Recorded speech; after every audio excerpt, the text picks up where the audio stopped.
Welcome everyone. You're watching Trailblazers on the Disability Channel. Stay tuned. We'll be right back with our first guest, Andrea Boweya. Welcome back everyone. I'm Susan Stewart, your host. Today on Trailblazers here, I'm very excited to have the lovely Andrea Boweya. Andrea, welcome to our show. Thank you for having me, Lady Susan. Andrea, for our audiences that are watching our show right now, can you please give us tell us a little bit more about yourself and what you do? I know, but everyone watching does not know. So my name is Andrea Boweya, and I'm a registered psychotherapist, and I'm also an author. A little bit about what I do. I really just have such a passion to serve individuals, family, and couples through the everyday journey of life and through difficulties. I also have a passion to write, and my passion for writing is really along the same angle, just to support individuals and families in their everyday life and in their growth towards hope and healing. Wonderful, Andrea. I know that one time I had the opportunity to listen to you at the Gospel Cafe. You did a workshop. Right. Can you just talk a little bit more about, sometimes you do some workshops and seminars, right, and what you offer with that? So for the last 5 years, I have been hosting what we call the Restoration of Fatherhood. And so about 6 years ago, I published a book called Legacy Moments. And what that book is really about, it's about inviting people to rethink what legacy truly means, and to record, document legacy, and ensure that the next generation has a clear map to follow. What I realized that because I wrote that book didn't mean that everyone was going to automatically sort of engage with that process. So part of the strategy was to actually have gatherings where we could practically come together and initiate that process of documenting legacy. Part of what I realized in the process is that the gap or the void and the importance of fatherhood in many people's life was something that was of great importance to begin with. And so we began this journey of really taking a different angle. I call it strengthening what remains. So we know that sometimes there is overlaid in negative messages about fathers and the presence or absence thereof. And so we started to invite men to come to these gatherings, and invite women also to come to these gatherings. And we began to really just trumpet the strength of who he is. And so over the last 5 years, it's been an incredible journey of men just really coming together, having vulnerable conversation, just growing in their role as fathers, not only in their own home, but in the community. So that would have been potentially one of the gatherings that you attended. We culminated our 5 years this past June with what we call honoring men. And so every man in that room has had an opportunity to feel what it means to truly be honored for who he is, not necessarily for what he's done, but just for who he is. It was just absolutely wonderful. Great. Andrea, can you tell us a little bit more about your family dynamics? I know you're married, got 2 wonderful children. Just talk a little bit about Yes. that. So I'm married to a really amazing, wonderful, generous man who continues to, in my language or in my words, to continue to launch me forward. He's just such an amazing covering and supports me in all that I do. And we have 2 beautiful daughters, Maya and Letitia. Maya is 10 and Letitia is 2. And part of our ownership in this family dynamic is really to be their first teacher. And something that we own is to make it impossible for them to be lost in their journey in life. So as we live our life, we are intentional in creating an environment for them where they know who they are, and that they're truly loved, and that there's absolutely nothing impossible for them to do according to what they've been called or designed to do. Yes, wonderful, Andrea. That's so great. Awesome. What future? What do you see yourself in the future? That's a really great question. I know. I see me in the future as as this grassroots trumpet for meaningful things. Okay. Just I relish in just being present to individuals. I actually have this thought that sometimes I say it's one of those thoughts that most of us don't like to necessarily think about when we're at our last days. When I'm at my last day, or that culminating of life gathering, I see a room filled with people who don't necessarily know each other, but who would have known that I've been there with them in some of their most important moments, or vulnerable or painful moments in life. So that's what I see in the future ongoing. This being present and trumpeting the ability to love boldly, and restoring this richness that we all have, sometimes that's buried deep, and wouldn't come to the surface except we are intentional. I have another question for you. Andrea, I know you are so lovely and genuine. You're the most genuine person that I've met, in that I just love, you're so graceful and so loving and so caring and dedicated to what you do, and you give it all, give your heart. I can tell that. But could you just share with our audience, I know that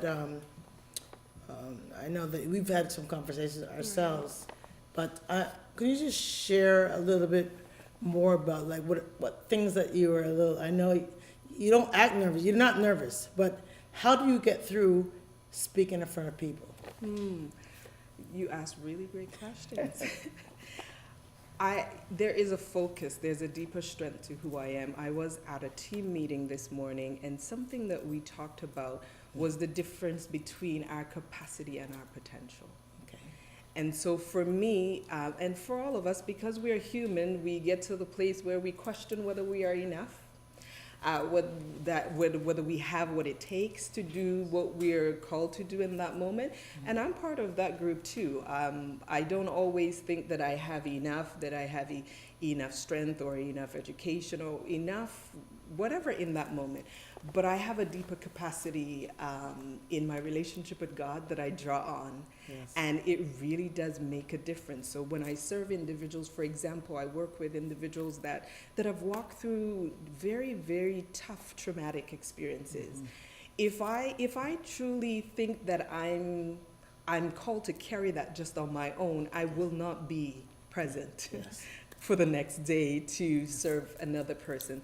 So I really do, it's a ritual for me actually. I literally at the end of the day, for example, I image giving that person to God. Yes. And so that I'm not weighed down with the heaviness. So that I'm refreshed when I give that person to God. And so when I come the next day, I'm actually working in integrity. So that access in my potential in God when my capacity seems to be low is a real, it's a strategy that I use that really does help. Wow. That leads me to my next question. I think you answered it in this question, that answer there. How do you separate work from family? Right, that's a really good one. I think if my meaning in life only surrounded work, then that would be difficult. But I really do like and love the people I call family. I really do love spending time with them. They really do refresh me. When I'm away from them, I really do miss them. So having that genuine connection within my family really does help me to separate work from family. So for example, part of my work is within the downtown core, part of my work is within the criminal justice system. And when I leave work, I have a short drive home. In that drive is my separation from work and home. Excellent, excellent, excellent. So what do you, now I know that you like exercising, or no? No. No. So what do you do to help, with all the stresses? Right. What do you do? Walking? I know you're probably a prayer warrior. I know that. But do you do anything physical? Anything? Do you enjoy anything physical? Right. So as a mom, Yes. I call walking up and down stairs often exercise. Yes. It's really important not to minimize that carrying a baby Yes. for several hours a day is synonymous to lifting weights. So as part of there's some people who relish in going to the gym. It happens to not be one of the things that I relish in, but I do keep active with the kids, and that really does help. Yes, and again, I wanted to ask about traveling. I know that you travel sometimes and do some conferences and workshops, Right. and seminars. So traveling is a real love for me. It's when I was in university, it became really one of my look forward to coping things. So no matter how many essays I had to write or exams, I would book that one trip. Okay. And then this was not half as hard Yes. because I was looking forward to getting on the plane. So even now as a family, that's one of our, commitments in my family, that we take a vacation at least once or twice a year. And then outside of that, when I'm called to do workshops or to deliver a message somewhere, I also travel for that purpose. Excellent, excellent, excellent. Well, Andrea, we're going to be right back, because stay tuned with more with Andrea. Welcome back to Trailblazers. I'm your host, Susan Stewart. I'm here with the lovely, beautiful, gracious Andrea. Welcome back, Andrea. Thank you. Quick question. I want you to tell our viewers, can you tell more about your connection with the disability community? Like, I know you said a little bit before, but can you just share a little bit more of the types of people that you may see? Go into more detail. Right. So I work downtown Toronto with people who we would call homeless. Okay. And so within that community, I recognize disability far beyond what we can see. Right. And so the scope of my work altogether is with individuals who struggle with mental health. And when somebody truly struggles with mental health, that presents its own disability, Right. no fault of their own. So bringing just a genuine compassion to individuals who really are walking and reaching out for that moment of restoration or healing in their life has been just such a humble privilege for me. Awesome. I know this woman. We're really blessed to have you on the show, and really grateful that you're here. I appreciate everything that you do, and then we've had some conversations myself, and I just love Andrea. Anyways, just so you all know, I just love her. Anyways, before I let you go, Andrea, can you share with our viewers, if they want to know more about your book, Right. your seminars, your workshops, where would they go? Go ahead. So Legacy Moments is the book that will support you to intentionally rethink what legacy is. From the angle of Legacy Moments, often when we think of legacy, we think about telling our story to someone else. Legacy Moments depart from that meaning. Legacy Moments really challenges us to tell the story that we've been given about the next generation. So for example, as the mother of 2 children, there are some things about those children that I will know that no teacher will know, no community person will know.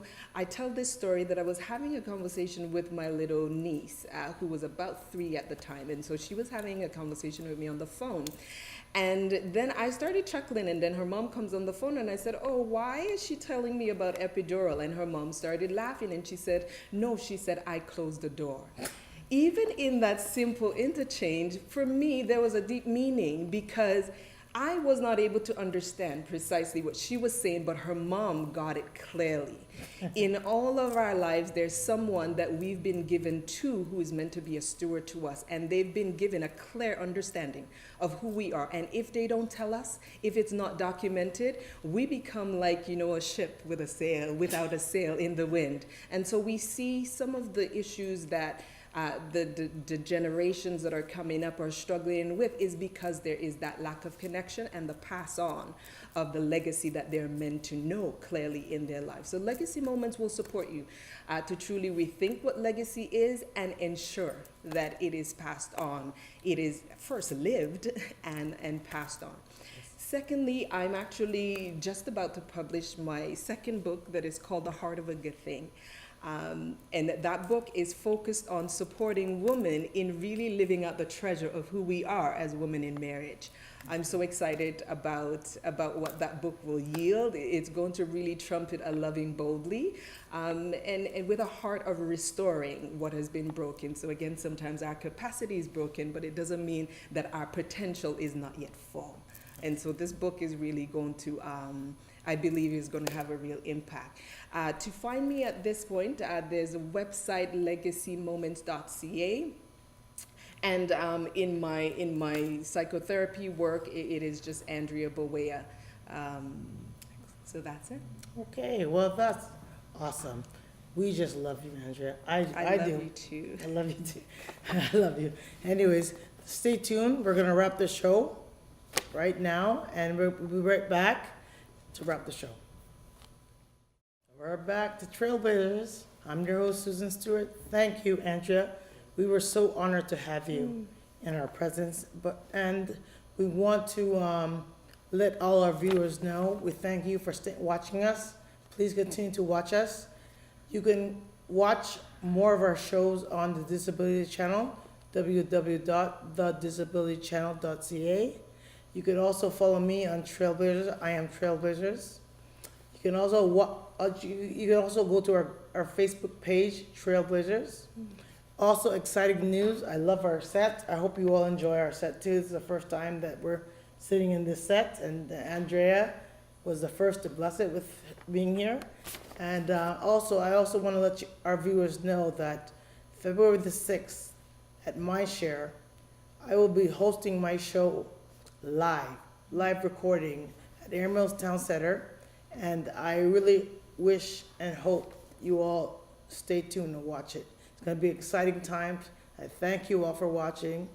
Have a good night.